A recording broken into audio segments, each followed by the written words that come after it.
If I was going with a bunch of young men and women on a bus and we drove by a beautiful mansion, it's just a gorgeous house on top of a hill, just an absolutely beautiful, stunning house. And the driveway into the house, there's a gorgeous car parked outside. And on the back of the house, there's this incredible backyard and a swimming pool and all of it. I mean, whatever you can imagine is there. It's like it's a piece of Jannah on earth.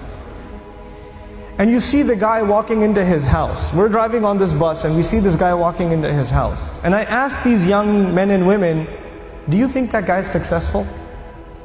Do you think he's successful? Overwhelmingly, what is going to be the response? Yeah, that's pretty successful. And the guy, look at him. Look at what he's accomplished in life. That's a pretty successful person. Okay.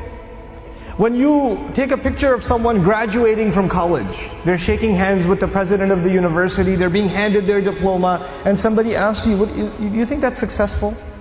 What are people going to say?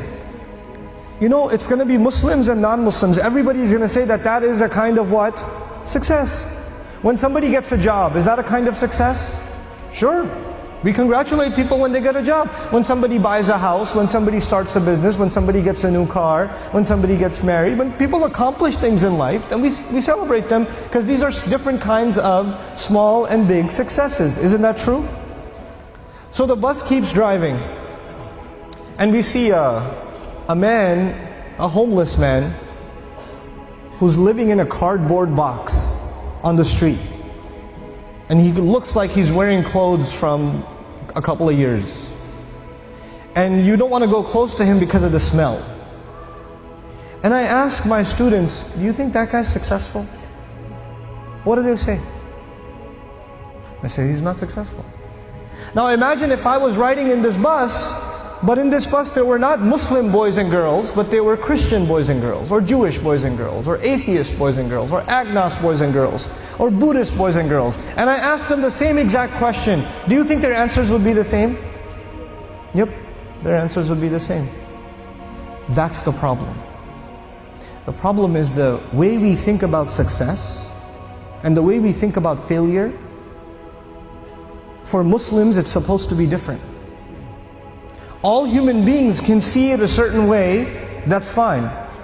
They have the apparent view of success and failure. But us, Muslims, Allah has given us clearer glasses. And once you look at reality through these glasses, you see something other people cannot see. You see something other people cannot see. So when you put those glasses on, then you start thinking about the Book of Allah and you realize that one of the most beautiful, captivating, magnificent homes that was ever built was the castle of Fir'aun. It was one of the most amazing homes ever built. And if our bus was driving by the castle of Fir'aun and he was walking into his house and I asked my Muslim children, is that successful? Is that guy successful? What would their answer be? Fir'aun is not successful. He's one of the worst losers in all of human history. Isn't that the case? What was the second kind of person we ran into? There was one guy walking into a mansion. What was the other guy? It was a homeless guy. Okay. Ibrahim alayhi salam was kicked out of his house. He was told to leave the house. So he's homeless. Well, was he successful? He was. Actually, he's one of the most successful human beings that ever lived. Now the Quran is teaching me that a homeless man is successful and an incredibly wealthy man is what? A failure. You know what the Quran is teaching me? The Quran is teaching me that success has nothing to do with wealth. And failure has nothing to do with poverty.